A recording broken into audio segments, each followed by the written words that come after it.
So, you want to know how to change your address details and tax deducted at source?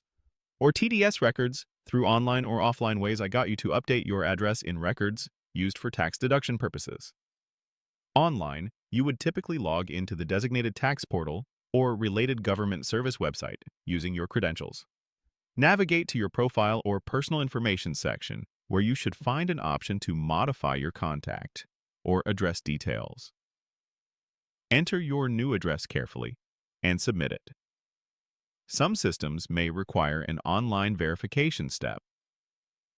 Offline, you usually need to obtain a specific change of address form from the tax authority or download it from their website. Fill this form with your new address and other required particulars, attach any specified proof documents such as a copy of a new utility bill or an official ID, and then submit the completed form to the designated tax office or collection center as per their guidelines. And that's it.